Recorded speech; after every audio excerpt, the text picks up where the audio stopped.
magandang umaga sa ating lahat. At actually tanghali na pala.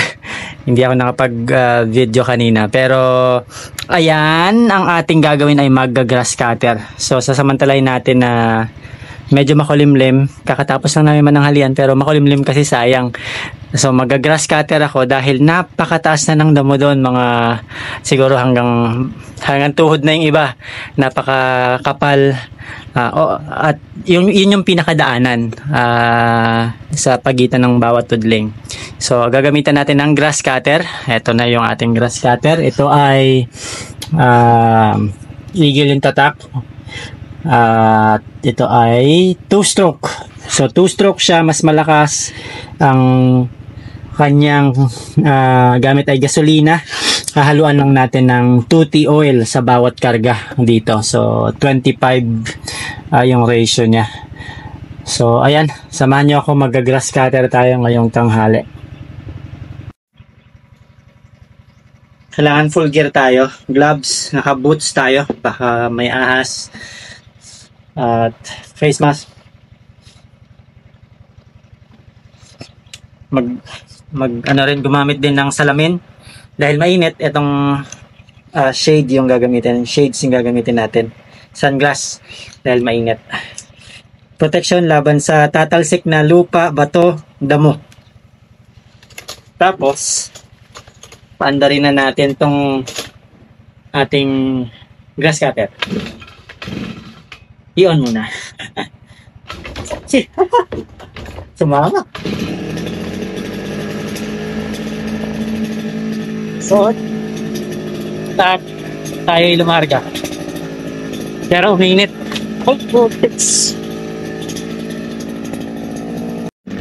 Ayan, nandito tayo sa gitna ng talungan. Natapos ko na yung nandun. Ayan, tapos na yan dyan. Malinis-linis na ng konti. Dito naman tayo. At ayan, ganyan kayabong yung damo. Kaya kailangan na talaga mag-grass cutter. Kung hindi, matatakpan yung talong natin. So, wala dito hanggang doon, dulo. Yan ang task natin sa araw na to. Kailangan matapos to para bukas magdidilig tayo ng patawa. Tapos noon, magbabanlaw, magpapatubig. Papaagos tayo. Okay, samahan nyo na ako. At ako'y mag-grass cutter.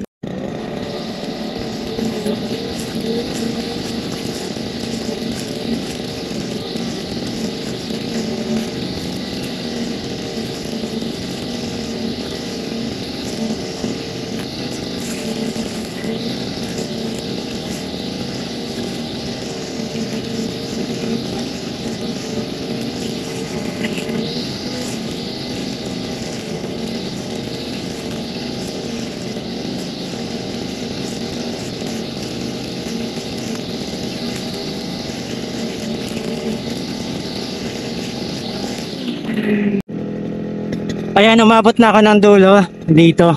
Ito pa lang pala yung naumpisahan ko. So babalikan ko kasi yung bandang kaliwa hindi masyadong filido. Titingnan nyo. Dating ko dun sa dulo, babalik ako. Ito naman. So madami-dami pa. Okay, tuloy ko na.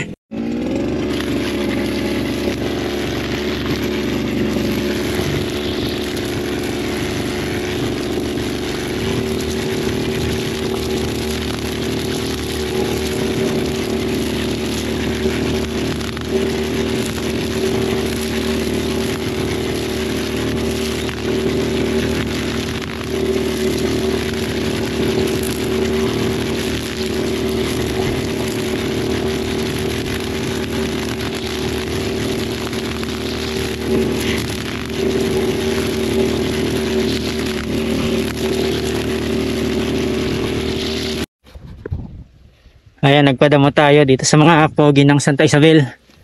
Number 1 si Jan. Yung ating okra hindi na makakita dahil naging gubat na to ng damo. Pinapadamahan natin sa kanila para lumitaw. Ayan, kung may makikita kayong linya ng okra, ayan yung okra. So hindi natin makita, ibig sabihin wala talaga. Nagkamali dito ng tanim. Sumabay yung yung okra yung damo sa tubig. nung nagpatubig, dito mo rin ng damo. Ayan, pinapadamuhan hanggang dulo para pag lumitaw, nalagyan natin ng abono para biglang laki. Saka patutubigan. Pag lumaki sila at tumangkad, sana matakpan nila yung mga damo at mamatay. Hindi makakuha ng araw. Yan yung pag-asa natin dyan. Pumapal yung okra, tapos sila na yung mas matangkad. Ayan.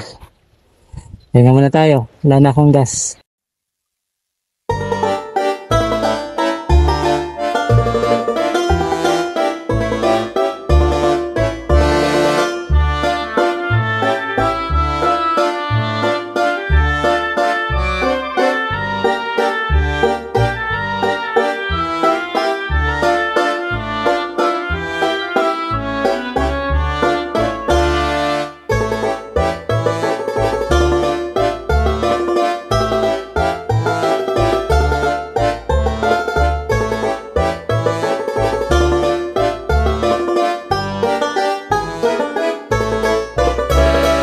Farmer ng talong. Doon tayo makakuha rin ng mga tips at advice. So maraming salamat sa panonood. Hanggang sa susunod nating video. Maraming salamat.